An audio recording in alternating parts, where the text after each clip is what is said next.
अब क्या बताते हैं परमात्मा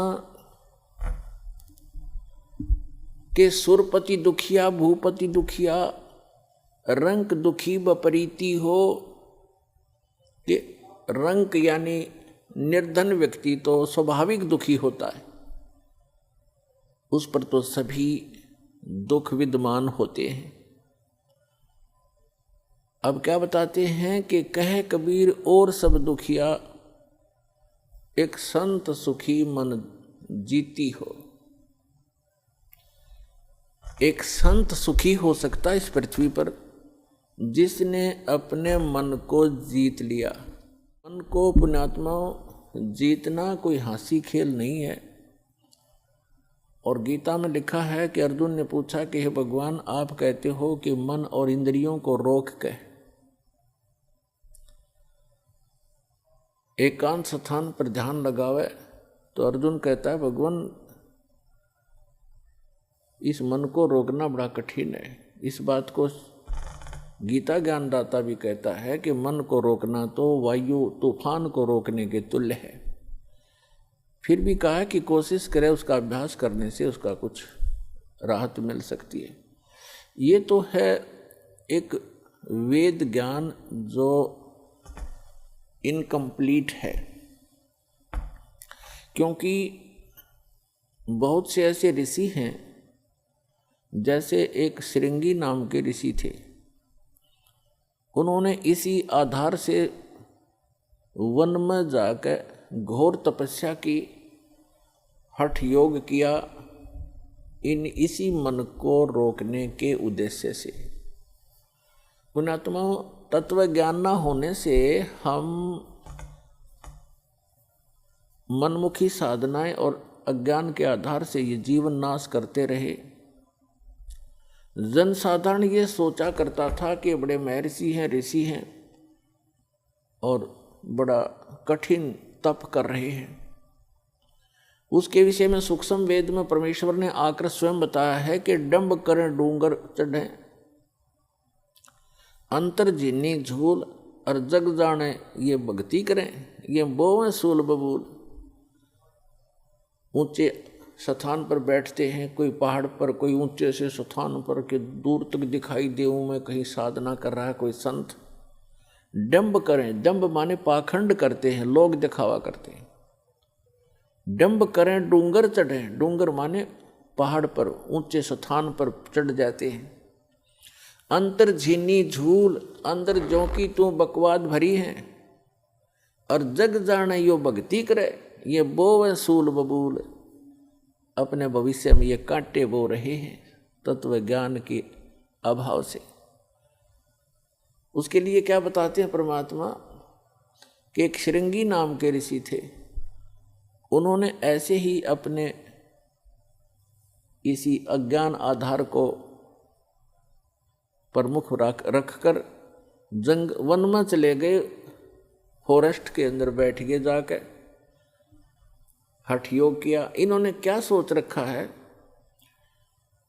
कि पहले अपनी इंद्रियों को काबू करें, और ताकि ये भक्ति में फिर बाधक ना हो।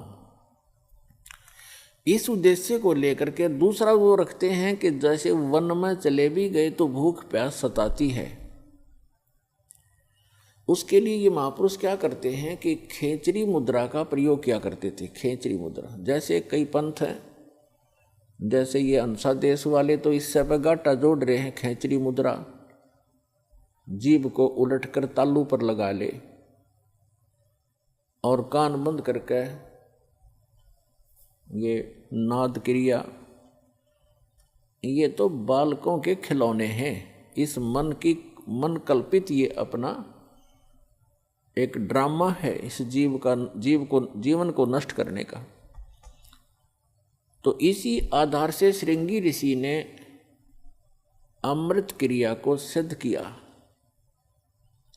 जैसा कि ये संत बताते हैं, ये तो इनको तो कख भी पता नहीं अमृत क्रिया क्या होती है। तालू का जीभ लगा लो ऐसे मोड़ कर, और कहते हैं फिर तालू से अमृत टपकेगा। ये तो लाड़ टपके हैं, अमृत थोड़ा टपकेगा इससे। बकवाद करें। ये एक ऐसी क्रिया है जैसे जीभा को वापस मोड़ेंगे और तालू के लगाने की हम चेष्टा करेंगे तो हमारी नाड़ियां कसती हैं जो जीभा से और मस्तिष्क से संबंधित हैं। हमारे इस शरीर के अंदर इस तालू के ऊपर, ये जो तालू है लटक रहा है हमारे, इसके ऊपर एक थोड़ा सा स्थान है, वो कम प्लेस है, और उसके अंदर एक अमृत भरा रहता है सदा, और वो अमृत वहाँ से सीधा चल के नीचे जाता है नाभि के पास, ऑटोमेटिक चल रहा है वो, और उसको एक कुंडलनी शक्ति है, कुंडलनी शक्ति बोले, नागिनी कहा संतों ने। उसकी 2 जिह्वा हैं सर्प जैसी, और वो उस अमृत को वो पीती रहती है, शरीर में नहीं जा पाता, वो उसको वो चूस करके नष्ट कर देती है। उसके अंदर एक ऐसी क्रिया है। तो फिर क्या होता है, जब हम श्वास क्रिया को अभ्यास करते हैं श्वास का, और वो श्वास के साथ ऐसे खड़ी है, ऐसे उसका नाभि के जहाँ वो अमृत टपकता है ऊपर से जाकर नाभि के पास, उसका मुंह बिल्कुल उसके ऊपर है ऐसे। और जब हम श्वास क्रिया का अभ्यास करेंगे, उस श्वास क्रिया से उसका मुंह ऐसे नीचे को हो जाएगा, और फिर वो अमृत जो है पूरे शरीर में जाना शुरू हो जाएगा। श्वास क्रिया से तो उसका मुंह टेढ़ा होगा, ऐसे नहीं रहेगा ऊपर को, वो ऐसे मुड़ जाएगा नीचे को, जो ऐसे टपक रहा था अमृत उसको वो खा रही थी, फिर वो ऐसे हो जाएगी, उस पे उसके मुंह पे नहीं जाएगा। ये तो श्वास क्रिया का लाभ मिलेगा। और फिर जो हम तालू पर जिह्वा लगाने की चेष्टा करते हैं, उससे क्या होगा कि हमारा जो ऊपर इस तालू के ऊपर एक स्थान है जहाँ पर ये अमृत भरा रहता है, लिक्विड सा है ये, इसके उसके नीचे वो एक जैसे इसको अर्ध छोटा सा बेर होता है, बेर का फल, बेरी का फल, उसको आधा काट दे, साफ कर दे, इतना सा है वो, ऐसे आधा कटा हुआ, और उसके बिल्कुल नीचे एक वाल है, वाल, और उसके ऊपर एक छोटी सी नाड़ी टिकी हुई है जो उस वाल के सुराख को रोक रही है। तो उस अभ्यास करने से एक तो उसकी वो नीचे को हो जाएगी, नागनी श्वास के जो श्वास क्रिया से तो नागनी का फन नीचे को हो जाएगा, और फिर वो नीचे जाना शुरू होगा, और जिस रास्ते से फिर वो जाएगा वो उस नागनी के हाथ नहीं लगेगा, वो पूरा शरीर में व्याप्त हो जाएगा। एक स्वाभाविक ओवरफ्लो होकर के वो छोटा सा जो अर्ध बेर का, आधे बेर का जितना स्थान समझो खाली, ओवरफ्लो होकर जब जाता है तब वो नागनी के मुंह पर गिरता रहता है। तो अब वो चाहे उस सुराख से जाएगा और चाहे वैसे ऊपर के ओवरफ्लो होकर जाएगा, तो उस कुंडलनी जो नागनी है उसके नाभि के चारों तरफ, नाभि के पास हमारी सभी पूरे शरीर की नाड़ियाँ इकट्ठी हो जाती हैं। उनका एक ऐसा बंध है वहाँ पर, उसके ऊपर वो ऐसे लपेटी हुई है जैसे आपने देखा हो वृक्ष के ऊपर बेल होती है पीली सी, तो ऐसे वो लपेटा लगाए रहती है, उसको नाड़ियों में नहीं जाने देती, और ऊपर से जो आता उसको स्वयं चूस लेती है। तो फिर वो नाड़ियों की जकड़ ढीली कर देती है, वो अपने आप मुरझा जाती है, क्योंकि उसको श्वास की क्रिया से वो बंद हो जाती है। और फिर उससे जो हम जिह्वा का अभ्यास करते हैं, तो जो तालू है ऊपर जहाँ सरोवर है, जिसको मान सरोवर कहते हैं शरीर में, जहाँ पर ये अमृत भरा हुआ है, उसका नीचे का सुराख थोड़ा सा खुल जाता है, उससे फिर अमृत टपकना प्रारंभ करता है। अब कहने का भाव ये है कि ये सारा कुछ भी हो गया, आपकी कुंडलनी शक्ति भी जागृत होगी, और वो नागिनी भी दबगी, नीचे को होगी, और उधर से आपकी अमृत क्रिया भी सिद्ध होगी। फिर अब क्या होगा, उससे क्या होता है कि शरीर के अंदर ज़्यादा भोजन आहार की आवश्यकता नहीं रहती। शरीर बगैर खाए भी वर्षों तक रह सकता है। और भक्ति से ही मिली नहीं तो 1-1 लाख वर्ष तक बैठ कर चले गए, फिर गधे की योनि पाई। इन क्रियाओं से क्या लाभ हुआ? जैसे खेत संवार लिया, बा दिया, घास उसका अड़ंगा खत्म कर दिया और बीज बोया नहीं, बीज है नहीं, गेहूं के स्थान पर भांग बोली, यानी सत मंत्र ना जाप करके अन्य मंत्रों का जाप कर लिया, वो भांग बो दी। तो भांग जीवन रक्षक नहीं है, जीवन नाशक है। तो अन्य मंत्रों से सिद्धियां आ गई इन ऋषि महर्षियों के पास, जो इनके जीवन की नाशक बन गई। आम जनता में तो ये ऐसे हो गए जैसे प्रभु पाक गए। आम जैसे जनसाधारण के लिए तो ये बहुत बड़ी बात होगी। जैसे अगस्त ऋषि जी ने सारे जीवन में डले डोक है एक सिद्धि प्राप्त की, 7 समुद्रों को एक ही घूंट में पी लिया, और फिर प्रार्थना करने पर इनको वापस छोड़ दिया। तो फिर क्या अमर हो गया? आम आदमी के लिए तो बहुत बड़ी पहाड़ है। 1 क्विंटल पानी नहीं पी सकता एक आदमी, तो 10 किलो मुश्किल से पिया जा को गढ़ाई मर पड़ के, और उसने 7 समुद्रों को पी लिया। तो जनसाधारण के लिए तो भगवान सिद्ध हो गया वो। लेकिन कख नहीं था, वेदात्म ज्ञान की तराजू में उसको तोल कर देखेंगे -0 था वो। अब जैसे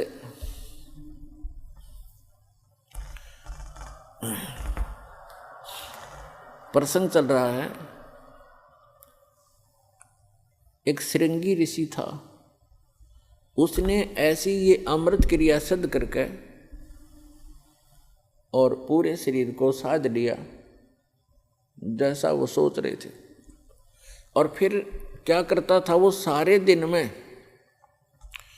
एक वृक्ष की छाल पर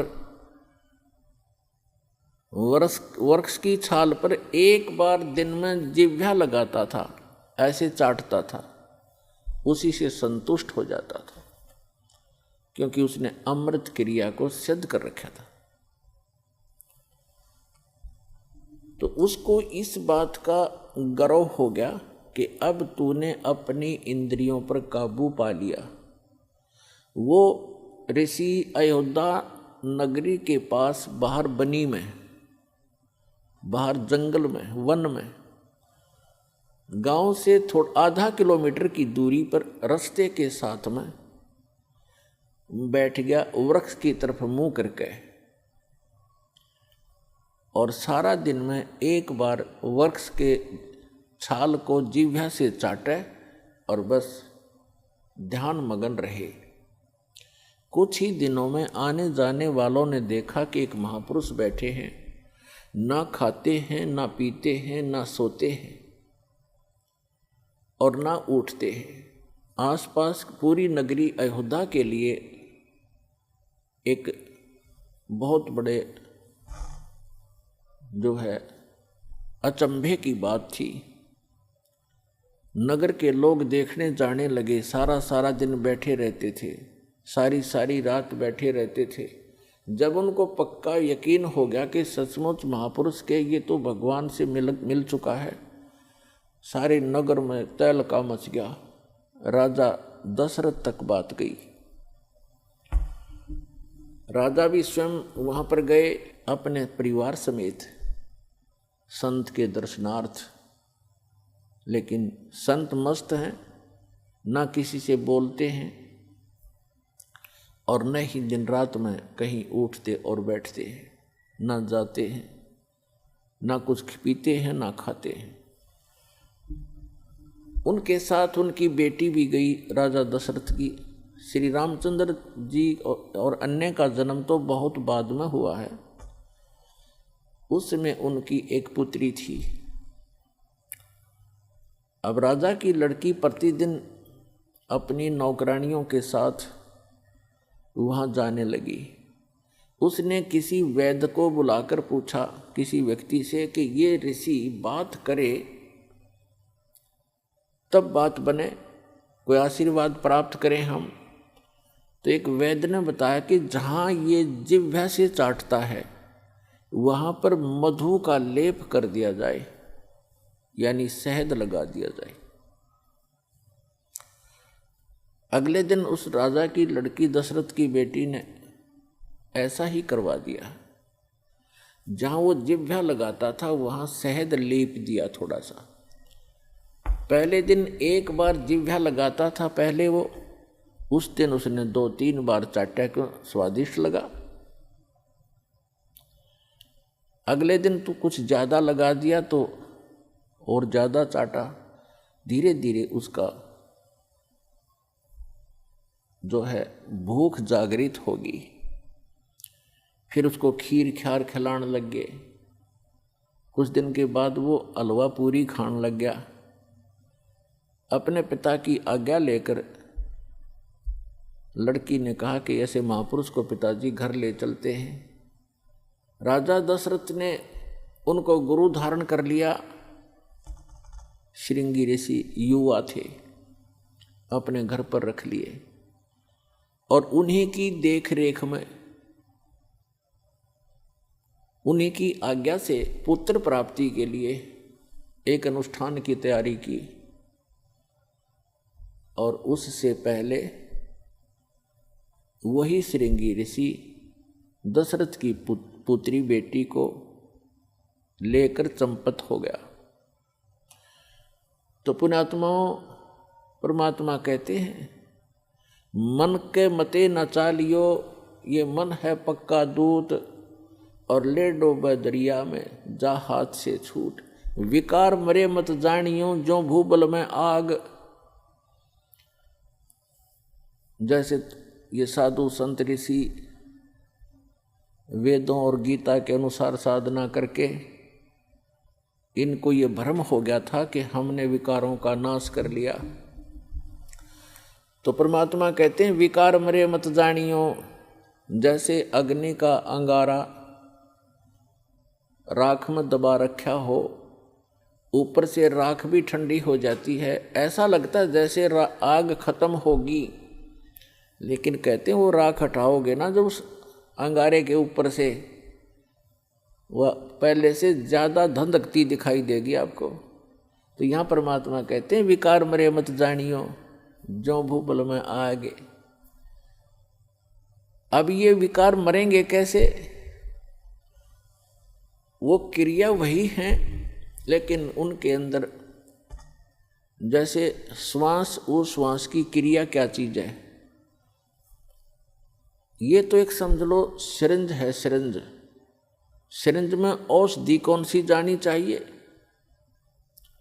उस औषधि से रोग नाश होता है। सिरिंज के अंदर अन्य औषधि डालकर वैसी ही क्रिया करने से, इंजेक्शन लगाने से रोग नाश नहीं होगा जब तक उस रोग नाश की सही औषधि प्रयोग नहीं की जाएगी। तो अब इस दास के पास वो औषधि है सतनाम की,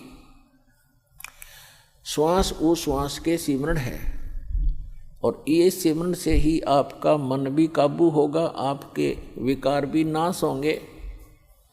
परमात्मा कहते हैं इस शरीर में, इस मानव शरीर के अंदर इतना जो है विकार ग्रस्त है, ये ऐसे ढंग से इसकी कंस्ट्रक्शन है, इसमें ये तो आशा करना ही नहीं कि ये पूर्ण रूप से स्वस्थ हो जाएगा और इसमें कोई विकार नहीं रहेगा। ये तो पैदा ही विकारों से हुआ है। लेकिन इस भक्ति से, सत साधना से ये विकार ऐसे जकड़ दिए जाएंगे, ऐसे बांध दिए जाएंगे कि फिर ये हानि नहीं करेंगे। जैसे कोई पशु है और वो ऐसे फूंफा करता है, मार देता है, सींगों से मार देता है, तो उसको बांध दिया जाता है टाइट रस्से तक। अब वो रस्से से इतना टाइट बांध दिया गया है कि वो हानि नहीं कर सकता, फूंफा कर सकता है, लेकिन उसकी सीमा बना दी। तो परमात्मा की इस भक्ति से, परमात्मा के इस ज्ञान से, सत साधना से इन विकारों को ऐसे बांध दिया जाएगा कि ये मन फूंफा करने की चेष्टा करेगा, लेकिन इस तत्व ज्ञान रूपी रस्सा इसको जकड़ देगा और ये भक्ति की दवाई कमाई इसको दबा देगी। जैसे कोई भी इंसान है, कोई रिश्वत लेता है, जिसमें उसको ये ज्ञान होगा कि ये रिश्वत तेरा दुश्मन है, ये तू विष खा रहा है, इस तत्व ज्ञान से पूर्ण रूप से विश्वास हो जाएगा, तो उसके बाद मन चाहेगा कि ऐसा ले लूं, मोटी रकम मिल रही है, लेकिन आत्मा धिक्कारेगी, खबरदार इसका हाथ लगा दे, तो ये फूं फां करके चुप हो जाएगा। इसी प्रकार वो और कोई दुराचार की वासना उत्पन्न होगी तो आत्मा इसको धिक्कार देगी, ये ज्ञान इसके आगे खड़ा हो जाएगा और इसका उस वहीं पर रुकावट हो जाएगी। तो इस प्रकार हम इन विकारों को भी रोकेंगे इस भक्ति और इस साधना और इस ज्ञान से, और हम अपना आत्म कल्याण भी आसानी से करवा पाएंगे।